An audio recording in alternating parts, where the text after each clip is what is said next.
जय माता रानी दोस्तों। तो कैसे आप सभी, ये बताने के लिए कमेंट बॉक्स में माता रानी के नाम का जयकारा जल्दी से लगा दीजिए फ्रेंड्स। मां भगवती की कृपा सभी पर बनी रहे।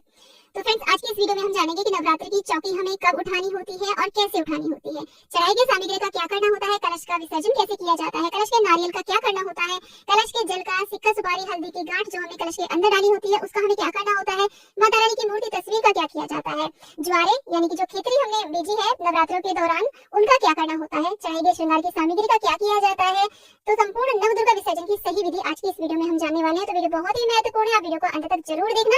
यदि आज का वीडियो आपको पसंद आता है तो प्लीज वीडियो को लाइक करना, और अगर आज आप हमारे चैनल पर नए आए हैं तो हमारे चैनल को सब्सक्राइब कर लेना इसी प्रकार की यूजफुल वीडियोस देखने के लिए। तो आइए वीडियो शुरू करते हैं। तो सबसे पहले हम जान लेते हैं कि नवरात्रि की चौकी का विसर्जन हमें कब करना चाहिए। तो देखिए, किसी के यहाँ पर तो अष्टमी के दिन कन्या हवन पूजन और कढ़ाई आदि होती है, किसी के यहाँ पर नौवीं में कन्या हवन पूजन होता है। तो आपके यहाँ पर चाहे अष्टमी पुष्टि हो या नौवीं पुष्टि हो, हमें नवरात्रि की चौकी का विसर्जन सदैव दशमी तिथि यानी कि दशहरे वाले दिन ही करना चाहिए, क्योंकि नवदुर्गा का जो विसर्जन है वो दशहरे की तिथि में ही करना ज्यादा उचित माना जाता है। अब आपके यहाँ पर चाहे व्रत का पारण अष्टमी में हो गया हो या नौमी में हो गया हो, तो आप चौकी पर सिंपल साधारण धूप दीप आरती कर लें।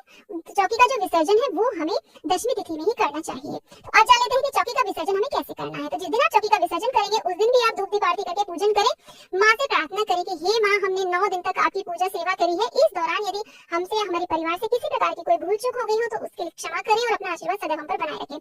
हाथ में अक्षत पुष्प लेकर के वो छोड़ देते हैं और उसके बाद में कलश को थोड़ा सा अपने स्थान से हिला देते, चौकी को आप थोड़ा सा हिला दें। इस तरीके से ये विसर्जन हो जाता है। और उसके बाद में जो भी भोग प्रसाद आपने अर्पित किया हो ना, तो वो भोग प्रसाद हम पहले ही उठा लेते हैं। बाकी अगर कुछ बताशे आदि रखे हो तो उसे आप प्रसाद के रूप में सभी में बांट सकते हैं। तो यहाँ पर देखिए, कलश को हमने थोड़ा सा भी जगह से हिला दिया है। देखिए, अगर आपके पास सेम डे विसर्जन करने का समय भी नहीं है तो कोई बात नहीं, आप इस तरीके से चौकी को कलश को हिला देंगे ना, और जब भी कभी आपको समय मिले तब आप जो भी सामग्री है उसको विसर्जित कर सकते हैं। कलश को हिला दें तो वो एक विसर्जन ही माना जाता है। तो जो भी आपने प्रसाद आदि यहाँ पे चढ़ाया हुआ है उस सबको प्रसाद के रूप में आप बांट दें। श्रृंगार की सामग्री का हमें क्या करना होता है, तो देखिए यहाँ पर जो भी सामग्री है उसमें से थोड़ी सी सामग्री तो आप प्रसाद के रूप में ले सकते हैं, बाकी सामग्री को आप किसी भी सुहागिन महिला को दान कर सकते हैं, एक महिला को दान कर सकते हैं, या फिर बहुत सारी महिलाओं को कुछ चीजें एक महिला को ज्यादा से ज्यादा आप सुहाग की सामग्री बांट सकते हैं। मंदिर में भी आप सुहाग की सामग्री दे सकते हैं। और उसके बाद में देखिए, जो भी आपने नारियल की भीड़ चढ़ाई है ना, आप चाहें तो इसे बघार करके प्रसाद के रूप में खा लें, या फिर आप ये जो दक्षिणा हमने यहाँ पे अर्पित करी है ये रख करके इस नारियल को मंदिर में किसी पुजारी को भी आप इसे दान में दे सकते हैं। साथ में जो भी दान देने वाली चीजें जैसे कि चावल है या जो भी चौकी का वस्त्र है उसको साथ में रख करके इसे आप मंदिर में भी दान दे सकते हैं जो हमने भेंट चढ़ाई है, और चाहे तो आप प्रसाद के रूप में बघार करके खा सकते हैं। प्रसाद का जो नारियल होता है ना, उसको हमें सब्जी आदि में नहीं डालना चाहिए, आप ऐसे ही खा सकते हैं, कोई मिठाई भी बना सकते हैं।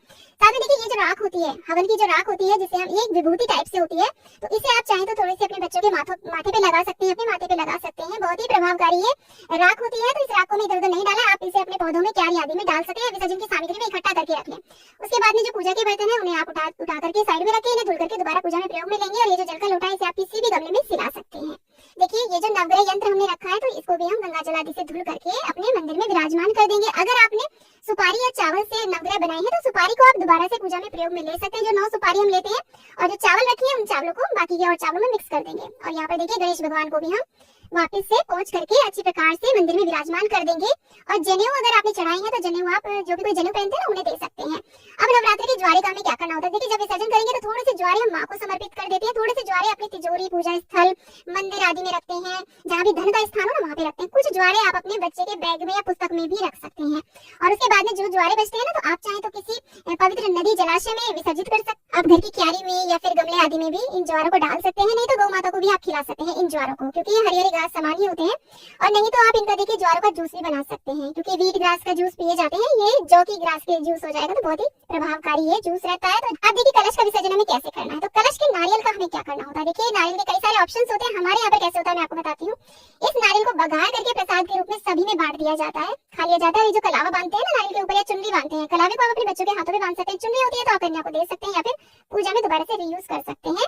तो हमारे यहाँ पर ऐसे होता है। आपके यहाँ पर अगर इसे विसर्जित करते हैं तो विसर्जित भी कर सकते हैं, किसी को दान में देना चाहे तो दान भी दे सकते हैं, या फिर आप इसे अपने घर में सुरक्षित भी किसी लाल कपड़े में बांध के रख सकते हैं पूरे 1 वर्ष के लिए। तो जैसे भी आपके यहाँ पर होता हो आप वैसे कर सकते हैं। हमारे यहाँ पर तो इसे बघार करके खा लिया जाता है। अब ये जितनी भी फूल पत्तियां होती है ना, सबको हम इकट्ठा कर लेते हैं, ये सारी विसर्जन होती है।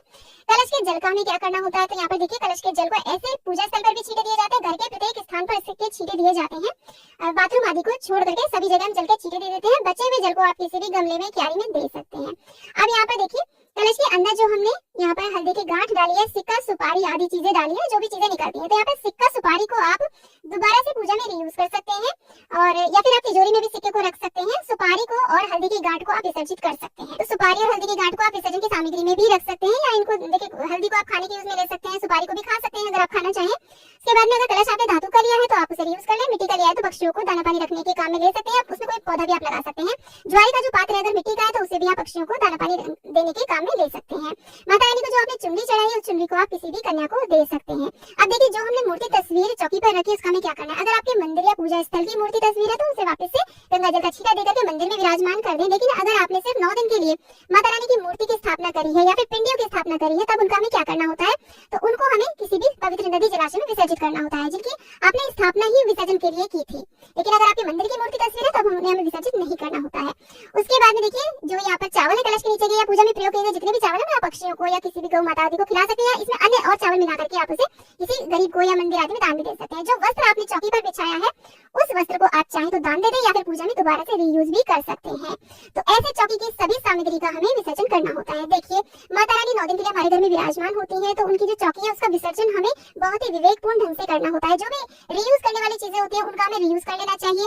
जो भी चीजें खाने योग्य होती है उसे आप प्रसाद के रूप में स्वयं भी ग्रहण करें, सभी में वितरित कर दें, और जो भी चीजें यूज कर लेते हैं उनको यूज कर लेनी चाहिए। यानी कि हमें इधर उधर किसी भी वृक्ष के, पौधे के या मंदिर के बाहर ज्वारे मूर्तियों को या जो भी विसर्जन की सामग्री होती है ना उसको डाल करके नहीं आना चाहिए। इससे हमारी पूजा का बहुत ज्यादा अपमान होता है, माता रानी का अपमान होता है। तो ऐसे में विसर्जन नहीं करना है। ज्यादा से ज्यादा विसर्जन हमें भूमिगत करना है, यानी कि भूमि के अंदर गड्ढा करके सारी सामग्री को उसमें दबा देना है। हो सके तो जो आपका कोई ऐसा पैतृक भूमि हो या फिर कोई भी प्लॉट आदि पड़ा हो ना उसमें आप इस सारी सामग्री को गड्ढा करके दबा सकते। तो फ्रेंड्स 99% लोग ऐसे हैं जो माता रानी के विसर्जन में कुछ ना कुछ गलती कर ही देते हैं। तो आई होप माता रानी के विसर्जन से संबंधित सारे प्रश्नों के उत्तर आपको मिल गए होंगे। फिर भी यदि कोई डाउट है, कोई क्वेश्चन है तो आप मुझे कमेंट बॉक्स में पूछ सकते हैं। मैं पूरा प्रयास करूंगी आपके प्रश्नों के उत्तर देने की। तो आज का वीडियो आपको कैसा लगा मुझे कमेंट बॉक्स में जरूर बताना, और अगर आज का वीडियो आपको थोड़ा सा भी पसंद आया है, थोड़ा सा भी यूजफुल लगा है तो प्लीज वीडियो को लाइक, शेयर, चैनल को जरूर सब्सक्राइब करना।